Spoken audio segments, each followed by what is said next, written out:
जय हिंद प्यारे साथियों, स्वागत है आपका जीएस वॉरियर में। दोस्तों, आज पुनः हम भारतीय संवैधानिक विकास यानी भारत का संवैधानिक विकास का हम अगला वीडियो लेकर के आपके सामने प्रस्तुत हुए हैं। और दोस्तों, आज हम कुछ विशेष अधिनियम हम बताएंगे जो आपका 1858 से लेकर के 1947 के बीच यानी ब्रिटिश ताज का जो शासन चलता है, इसमें हम 1858 से जो अधिनियम आया 1857 की क्रांति के बाद से, यानी 1858 का अधिनियम, और इसके बाद हम आपको 1909 का भारत शासन अधिनियम तक बातें करेंगे।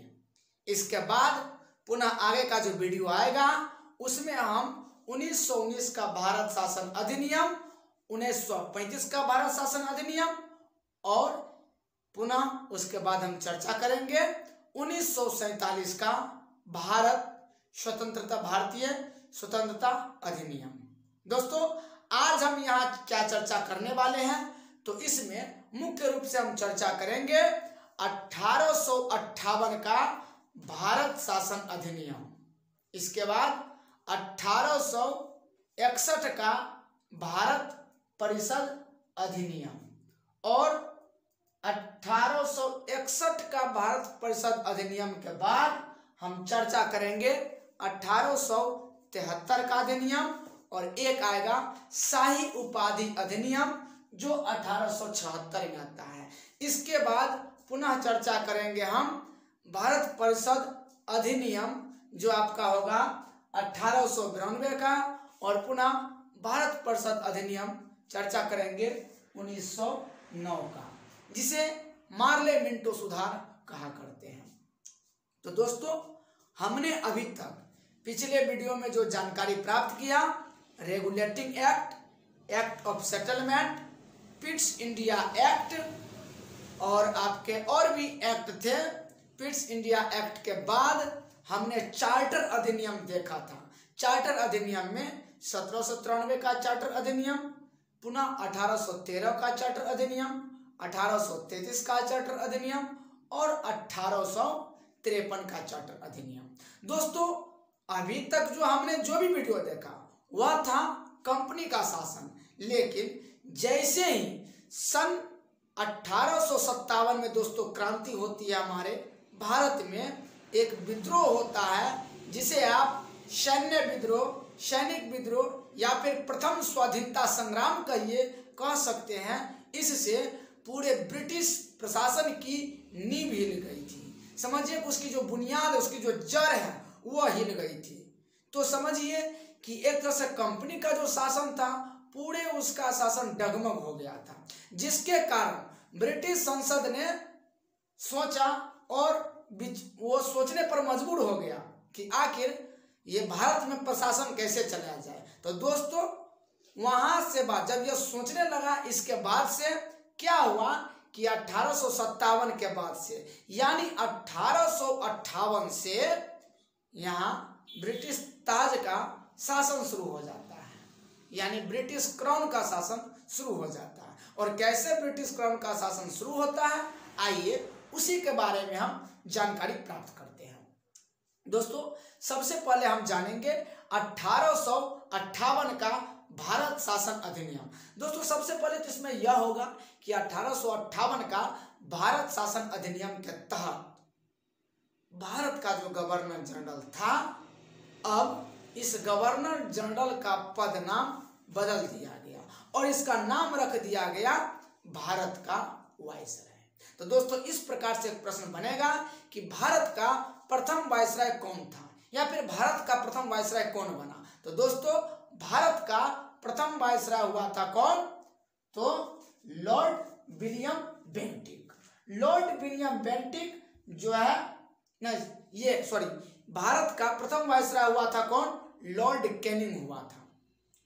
भारत का प्रथम वायसराय लॉर्ड कैनिंग हुआ था। और दोस्तों, यही लॉर्ड कैनिंग भारत का अंतिम गवर्नर जनरल भी था, यानी जिस समय वायसराय पद दिया गया, पदनाम दिया गया, उस समय यह लॉर्ड कैनिंग भारत का वायसराय था।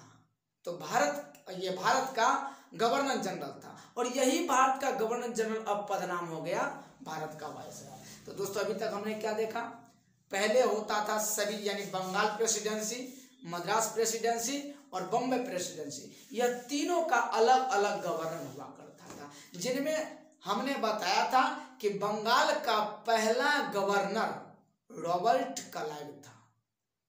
इसके बाद जैसे ही रेगुलेटिंग एक्ट आता है तो बंगाल का गवर्नर जो पद था उसका नाम हो गया था बंगाल का गवर्नर जनरल। बंगाल का गवर्नर जनरल हो गया तो वहां पर प्रश्न बना था कि बंगाल का पहला गवर्नर जनरल कौन था, तो उसका जवाब था क्या, उसका जवाब था वारेन हेस्टिंग्स। अब दोस्तों 1833 में जो चार्टर अधिनियम आया था उस 1833 के चार्टर अधिनियम से क्या हुआ कि यह बंगाल का जो गवर्नर जनरल था वो पदनाम बदल के हो गया भारत का गवर्नर जनरल। इस प्रकार वहां प्रश्न बनता है कि भारत का पहला गवर्नर जनरल कौन था, तो भारत का पहला गवर्नर जनरल था लॉर्ड विलियम बेंटिक। और अब जाकर के 1858 में भारत का गवर्नर जनरल पद समाप्त होकर के भारत का वायसराय पद हो गया। तो भारत का पहला वायसराय कौन था, लॉर्ड कैनिंग था। तो दोस्तों यह बातें हमने समझा। अब आइए और देखते हैं। सबसे पहले शुरुआत में ही हमने बताया था कि अब से कंपनी का शासन समाप्त और ब्रिटिश ताज यानी ब्रिटिश क्राउन का प्रशासन यानी शासन शुरुआत होता है। यहाँ से सिलसिला जारी रहता है ब्रिटिश ताज का शासन जो 1947 तक जारी रहता है। इसी 1858 के भारत शासन अधिनियम के तहत मंत्री परिषद का व्यवस्था किया गया। मंत्री परिषद का व्यवस्था इसी 1858 के भारत शासन अधिनियम के तहत मंत्री परिषद का व्यवस्था किया गया। अब दोस्तों क्या होता है कि 15 सदस्यों वाली भारत परिषद का गठन किया जाता है। 15 सदस्य वाली भारतीय परिषद का गठन किया जाता है इसी 1858 का भारत शासन अधिनियम के तहत।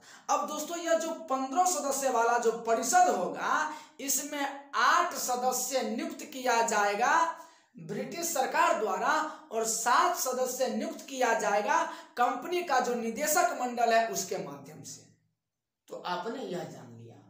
और दोस्तों आपको और हम आगे ले चले तो आगे सीधा डायरेक्ट यहाँ क्वेश्चन एक बनता है कि भारतीय मामला पर जो भी बातें आता था उस पर डायरेक्ट कंट्रोलिंग यानी नियंत्रण होता था किसका, तो ब्रिटिश संसद का डायरेक्ट नियंत्रण स्थापित हो गया था, कंट्रोलिंग स्थापित हो गया था, यह बन गया। अब दोस्तों 1857 की क्रांति तक मुगल सम्राट पद था, यानी सबसे अंतिम मुगल सम्राट कौन था आपको भी पता होगा कि सबसे अंतिम मुगल सम्राट बहादुर शाह द्वितीय था, जिसे बहादुर शाह जफर के नाम से भी जानते हैं। इसके बाद 1858 में यह मुगल सम्राट का जो पद था इसे समाप्त कर दिया गया।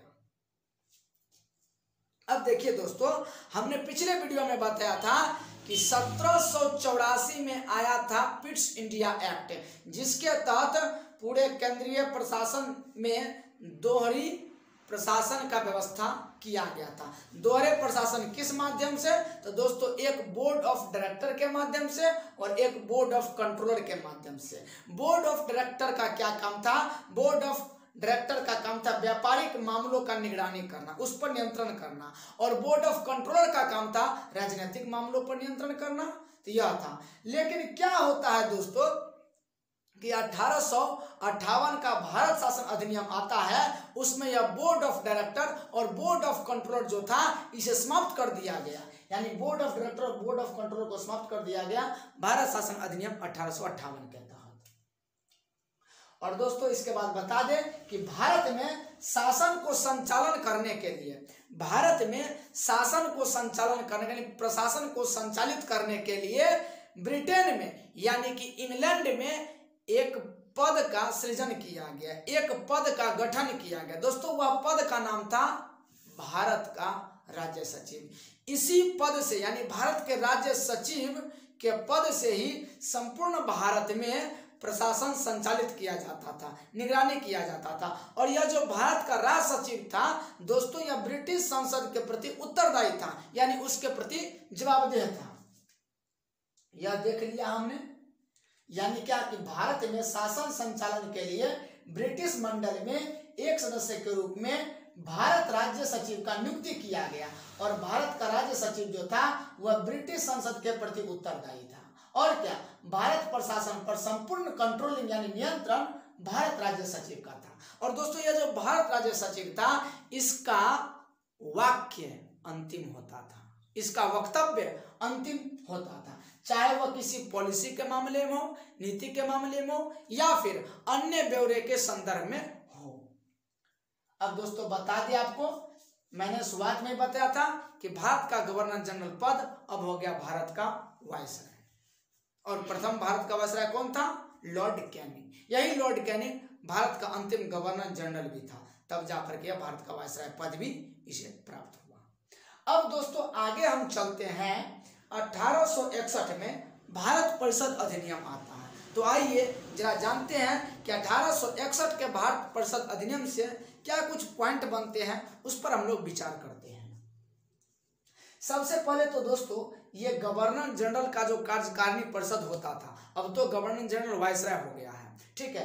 तो गवर्नर जनरल का कार्यकारिणी परिषद जो था, यानी वायसराय का जो अब कार्यकारिणी परिषद जो था उसे बहुत विस्तार कर दिया गया, यानी विस्तारित कर दिया गया। और क्या, तो इसी भारत परिषद अधिनियम 1861 के तहत विभागीय प्रणाली का प्रारंभ कर दिया गया, यानी विभाग के आधार पर बांटा गया था, वह प्रणाली आया था। अब दोस्तों यह जो है विभागीय प्रणाली का प्रारंभ किया गया किसके द्वारा?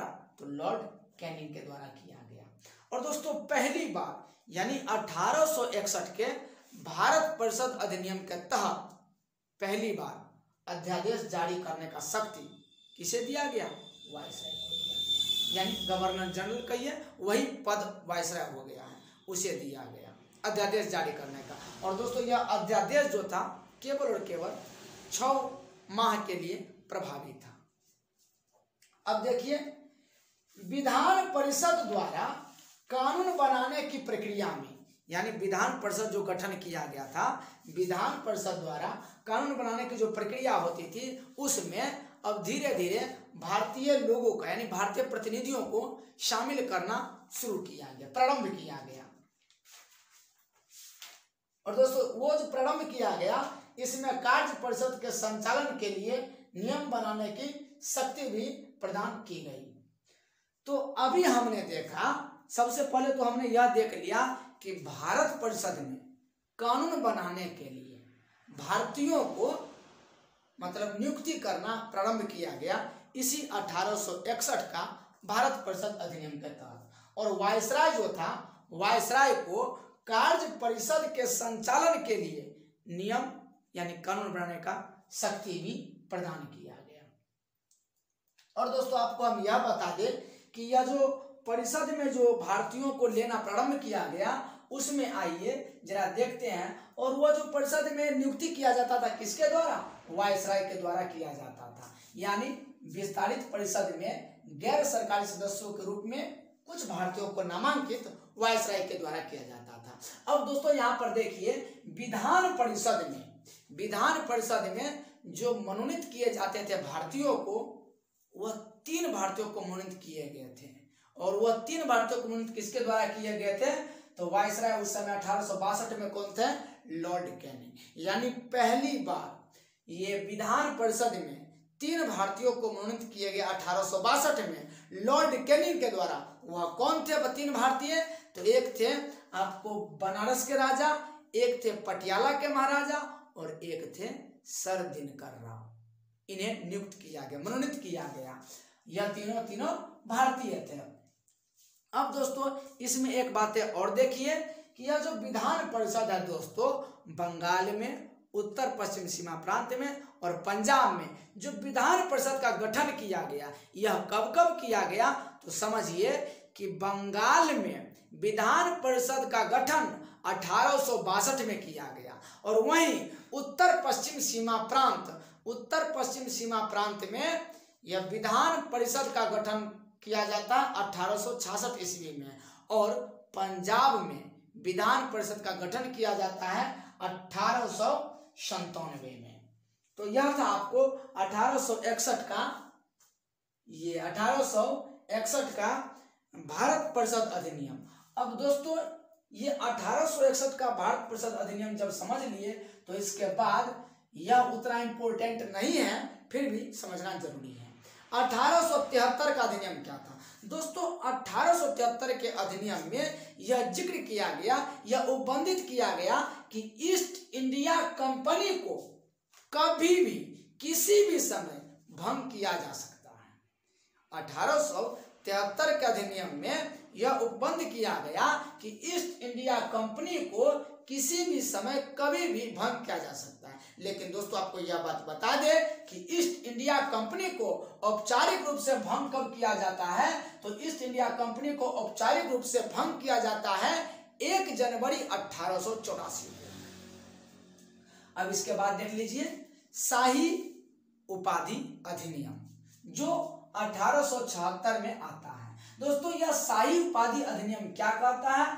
तो गवर्नर जनरल का जो केंद्रीय कार्यकारिणी परिषद था, गवर्नर जनरल का, तो अब तो गवर्नर जनरल वायसराय हो गया, तो वह वायसराय को जो केंद्रीय कार्यकारिणी जो था उसमें छठे सदस्य के रूप में छठे सदस्य के नियुक्ति किया गया। यानी ये गवर्नर जनरल का केंद्रीय कार्यकारिणी जो था, परिषद जो था, उसमें छठे सदस्य का नियुक्ति किया गया। और उस छठे सदस्य के रूप में जिसका नियुक्ति किया गया, काम क्या था? तो उसका काम था लोक निर्माण विभाग।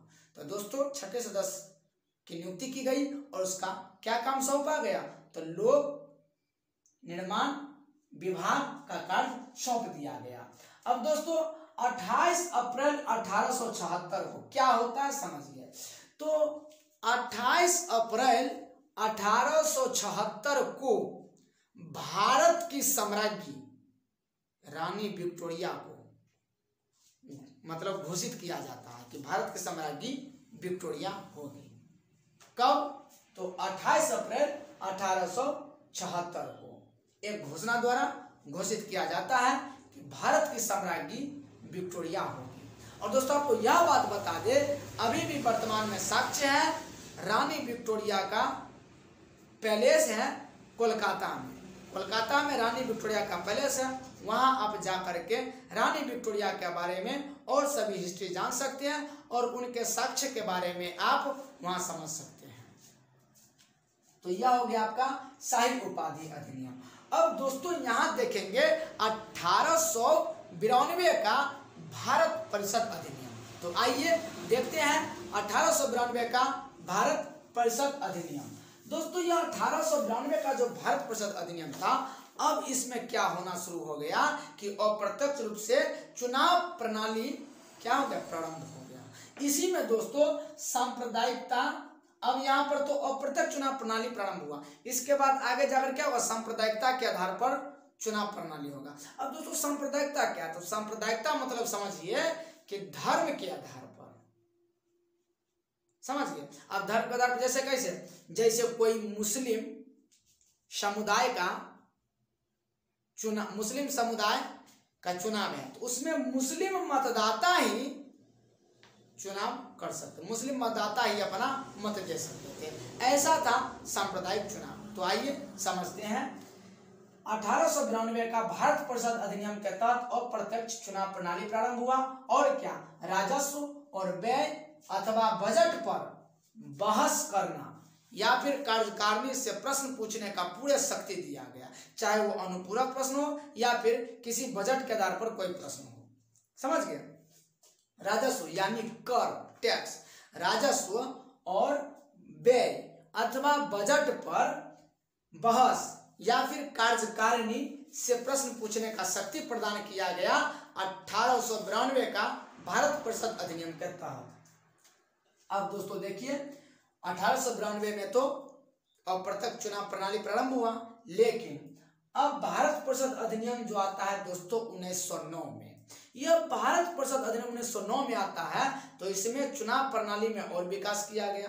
क्या किया गया कि मुस्लिम समुदाय के लिए मुस्लिम प्रतिनिधित्व उपबंध किया गया। पहली बार क्या कि मुस्लिम समुदाय का कोई चुनाव है तो मुस्लिम मतदाता द्वारा होगा।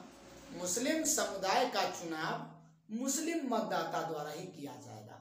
इसमें यह विशेषता था 1909 के भारत परिषद अधिनियम में। और दोस्तों आपको यह बात बता दे कि 1909 का जो भारत परिषद अधिनियम है इसे मार्ले मिंटो सुधार कहते हैं। अब दोस्तों 1909 के समय में यह मार्ले साहब क्या थे और मिंटो साहब क्या थे, तो समझिए मार्ले साहब जो थे वह इंग्लैंड में भारत का राज्य सचिव था। आपको कुछ देर पहले हम बताए हैं कि भारत पर शासन यानी प्रशासन चलाने का संपूर्ण जिम्मेवारी किसका था, तो भारत का जो राज सचिव पद जो सृजन किया गया था इंग्लैंड में उसी का था। और वह राज सचिव ब्रिटिश संसद के प्रति उत्तरदायी था। तो दोस्तों ये जो लॉर्ड मार्ले था, लॉर्ड मार्ले इंग्लैंड में भारत का राज सचिव था, जबकि मिंटो भारत में उस समय वाइसराय था। इसलिए इसे मार्ले मिंटो सुधार यानी मार्ले मिंटो रिफॉर्म कहा जाता है 1909 का भारत परिषद अधिनियम को। और समझिए भारत सरकार इस अधिनियम के तहत पहली बार विधायिका में कुछ निर्वाचित प्रतिनिधि का मंजूरी दिया। भारत सरकार इस अधिनियम के तहत पहली बार विधायिका में कुछ निर्वाचित प्रतिनिधि को मंजूरी दिया। और क्या सांप्रदायिकता को वैधानिक प्रदान किया। अभी थोड़ा देर पहले बताया है कि 1892 का जो भारत परिषद अधिनियम था उसमें तो अप्रत्यक्ष चुनाव प्रणाली प्रारंभ किया गया, लेकिन यह जो 1909 का जो भारत परिषद अधिनियम आया दोस्तों इसमें सांप्रदायिकता के आधार पर चुनाव प्रणाली प्रारंभ किया गया, यानी मुस्लिम समुदाय का चुनाव मुस्लिम मतदाता द्वारा ही किया गया। तो यही तो है सांप्रदायिकता। सांप्रदायिक मतलब क्या, धर्म के आधार पर जो होता है वो। तो यह आपने समझा।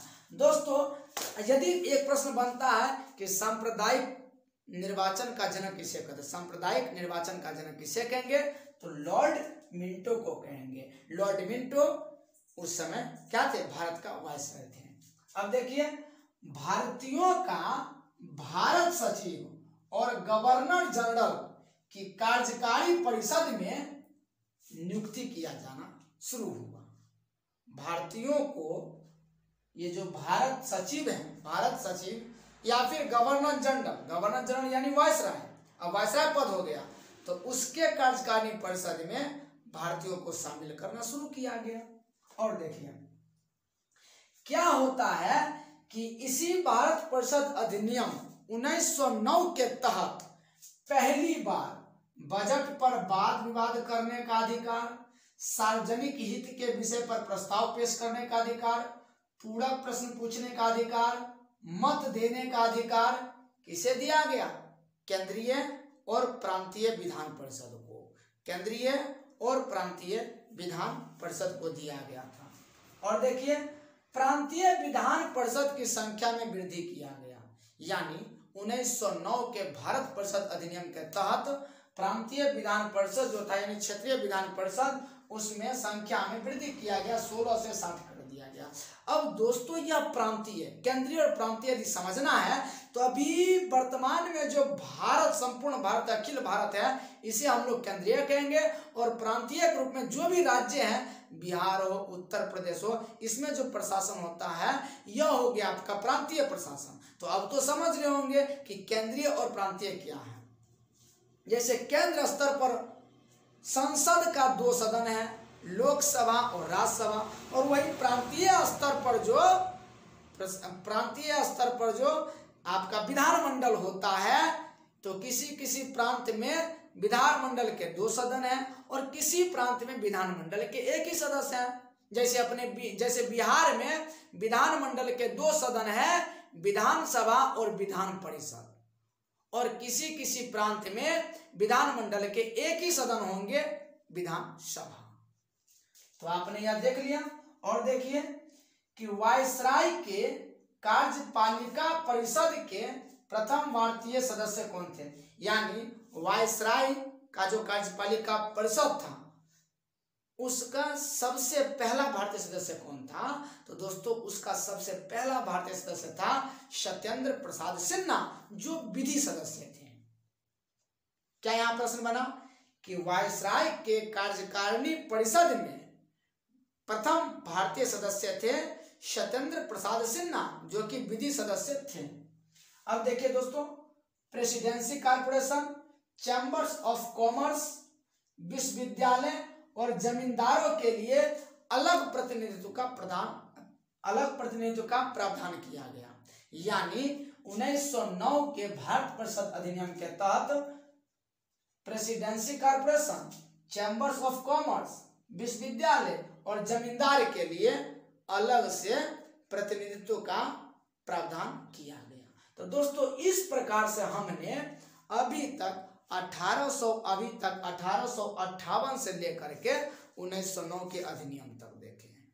ठीक है, और इसके बाद आगे हम देखेंगे 1919 का भारत परिषद अधिनियम, 1919 का भारत शासन अधिनियम देखेंगे। इसके बाद 1935 का भारत शासन अधिनियम देखेंगे और इसके बाद 1947 का भारतीय स्वतंत्रता अधिनियम देखेंगे। दोस्तों, ये जो 1935 का जो भारत शासन अधिनियम है उसे कहेंगे मोंटेग्यू चम्सफोर्ड सुधार। जैसे अभी 1909 के भारत परिषद अधिनियम को मार्ले मिंटो सुधार कहेंगे, उसी प्रकार आगे हम जब पढ़ेंगे तो वहां 1919 का भारत शासन अधिनियम होगा जिसे मोंटेग्यू चम्सफोर्ड सुधार कहते हैं।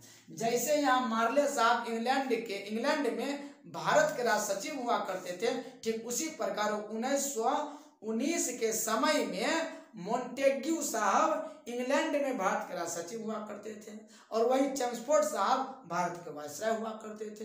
तो उसकी जानकारी हम आगे के वीडियो में करेंगे। तो अब हम आगे के वीडियो में आपसे मिलेंगे और वहां ये भारत के संवैधानिक विकास जो किस प्रकार से अधिनियम लाया गया इसके क्रम में उसे हम समझने का प्रयास करेंगे और जानने का भी प्रयास करेंगे। तो दोस्तों, आप इसी तरह हमारे साथ बने रहिए और अपना ढेर सारा प्यार और सपोर्ट देते रहिए।